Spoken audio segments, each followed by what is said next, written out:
welcome into Deb's Kitchen. Tonight we will be making some Mexican style hot chocolate, otherwise known by some as champurrado or atole. And I never knew what the difference was. I know that there's two kinds of chocolate that I like. These are the chocolate discs, the Mexican. They're tablets of hard, coarse, spicy Mexican chocolate. And this is the basis for our Mexican style hot chocolate. The brand you use is up to you. Okay, so the first thing we're going to be doing is we're going to be using a cinnamon stick. I use Abuela. Ibarra is less sweet, but a lot of people like that. You can use that if you like. Use your favorite chocolate. So we're going to be using the tablets. I'm going to be using 3 tablets for my recipe today. I'm going to be using 1 big cinnamon stick. I'm putting in 4 cups of water to boil in a pan.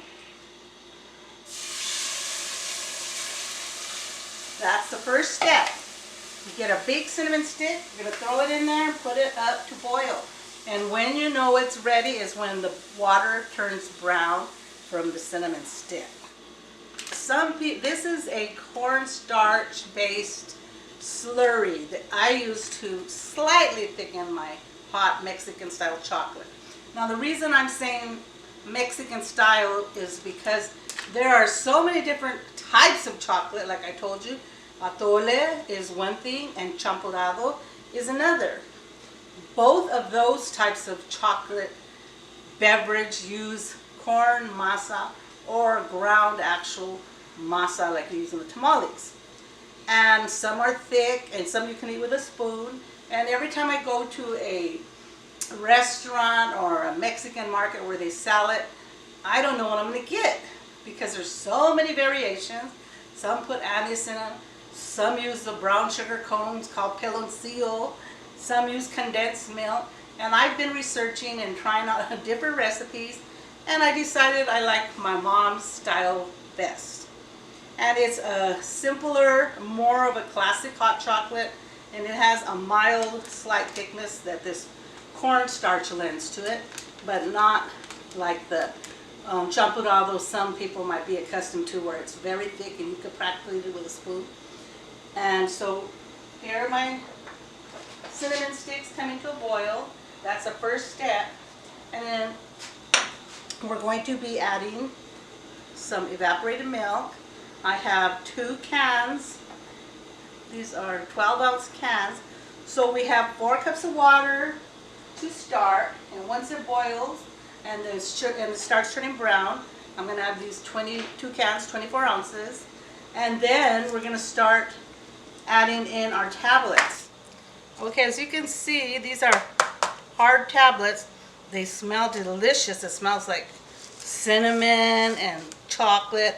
A lot of people cut their bars up, and you can do that. They're hard, so it's going to take a while to get it chopped, but it'll make it easier for you in the long run.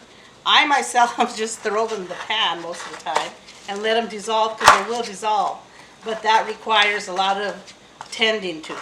See the cinnamon sticks breaking down, and you can see there's nothing better than canela. That's what we call it. Sometimes people would make this tea. My mom would make it just for a hot, nice beverage in the cold weather. But this gives it the fragrance.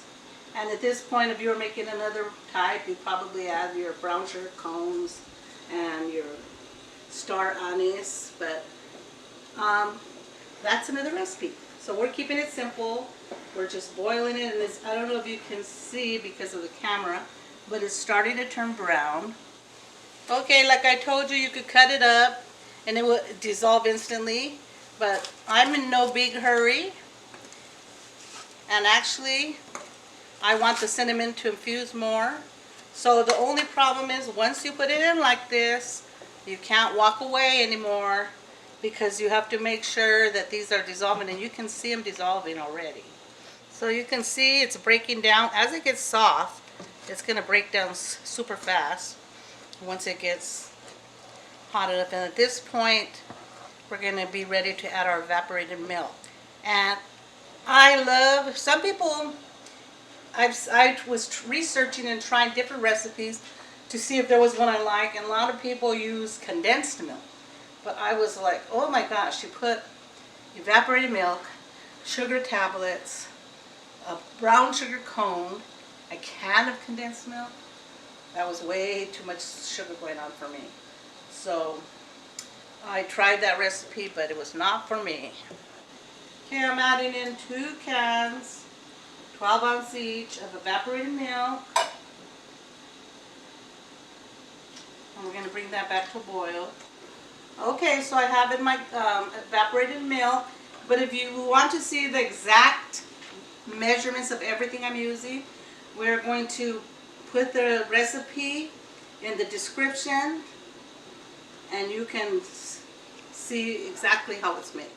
Okay, now I'm going to add 4 cups of full fat whole milk, and we're going to bring this to a boil. And once it's to a boil, at this point, you can taste it. And then if it's not sweet enough for you, if you like your chocolate sweeter, then just get another tablet, throw it in there, and let it dissolve. Easy as that. Because sometimes I want it more chocolatier. And my mom also used to use Nestle's Quick when she was making a lot of chocolate and we had a lot of company and we wanted to make it, you know, stretch out longer. She would put some Hershey's, the dark chocolate Hershey's powder. She would put that in cold water, or she would add that to the chocolate, and she would add actual Nestle's Quick, and it gave it a very delicious flavor. But today I'm not doing that. I'm keeping it simple. Okay, I'm going to taste this to see if I need more chocolate. Yes. I'm going to add another tablet that I just happen to have here. And I'm going to let that melt and we'll be back. Okay, I'm getting ready to make my little thickener, which is a cornstarch based slurry. And this brand is called Maizena, and it's a chocolate flavored cornstarch. I'm turning my chocolate to low because it's already started boiling, so we don't have to worry. But we do need to keep it low and keep it stirred. I use a wooden spoon so you won't scratch anything, but keep stirring that every few minutes. Now, if you don't have the Maizena, or you can't find it in your market, use cornstarch. Same thing. Just put about a couple of tablespoons in about a 1/4 cup of cold water, and you can add that. You have to make sure you get all the lumps, or else you'll have that in your chocolate. You don't want lumps. You want it smooth. So once you have it smooth and you see no lumps, you're going to put it in and you're going to stir it continuously as you add it.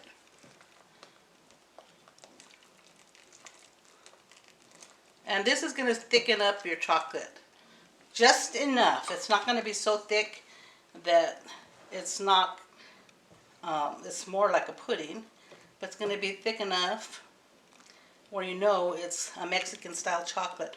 It's not atole, it's not champurrado per se, because both of those have corn. That's what distinguishes them from this style of Mexican style chocolate. And like I said, when you go to the store, you never know what you're going to get, because everybody could call the product, it says champurrado and it's atole. And so I think even in the Latin community they get confused, because I never know what I'm going to get. Sometimes it's atole, sometimes it's champurrado, but mostly the atoles do not have any chocolate in them. That's the main difference.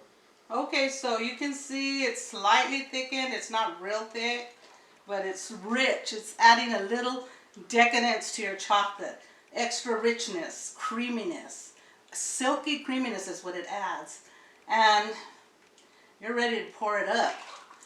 And if you want to see more of this in my kitchen, more exciting recipes, don't forget to go and like, subscribe, hit the notification buttons, and make some hot chocolate. And I want to warn you, do not drink it at this point, even though you'll be tempted to, because it is scalding. I made some the other day and my daughter couldn't wait, and I told her, don't, it's hot, and she still drank it and she scalded her tongue. So wait for a few minutes, let it cool down for at least 10 minutes. As it cools, it will thicken up even a little more. But this is,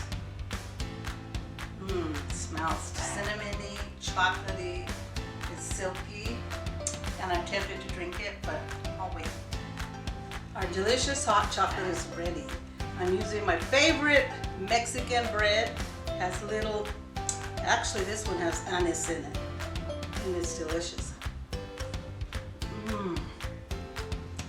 Perfect way to eat Mexican bread.